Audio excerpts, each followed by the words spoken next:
ما ظل علينا غير عيال اليمن. شاب يمني من صبابة قهوة بالخليج عندنا صار يطلع ويفتح لايفات ويتكلم بقضايا العرب. ما ظل علينا غير ولد اليمن مندي برياني من أصل العرب لطباخين ودريوية وصبابين قهوة.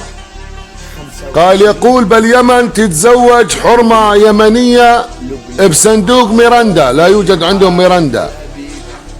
خذيت واحد ألماني معي ورحت اليمن، قلنا أصل العرب اليمن يا رجل، بعد حمامات ما عندهم، تواليتات ما عندهم، الحمير عندهم مرخصة تترخص عند الحكومة اليمنية، يحطوا لها نمر ويحطوا لها غماس، ويطلع يمدح بس بالخليج.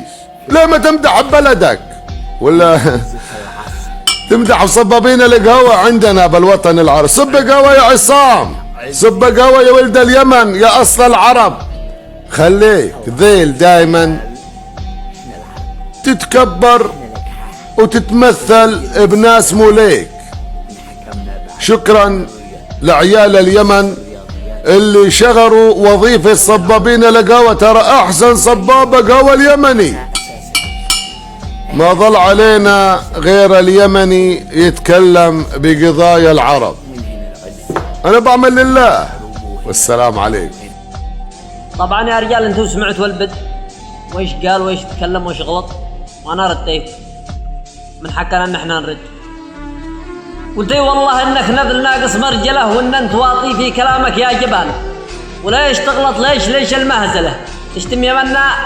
انت يا النذل المهان، انت هو امثالك مثيل المزبله، مدت بذراعك وطولت اللسان. احنا سلاطين العرب والتيوله، واحنا ملوك الارض من ماضي الزمان، واحنا العرب وصل العرب والاوله، وانتو عرب مستعربه ما لك مكان. ومن متى جيت اليمن يا مرفله؟ لو جيت ما كان شي قدرك مصان، كان الرجل يدعس عليك تحت رجله، لان انت مش رجال ولا تسوى بنان. انا اشهد انك ما عرفت القبيله، وان انت يا ابن الهنديه ما لك امان. والله لا زلزل عروشك زلزله، واعرفك معنى اليمن وقر البيان. من يحترمنا له مكانه ومنزله، ومن غلط باين دعس واضح عيان، ومن غلط باين دعس واضح عيان.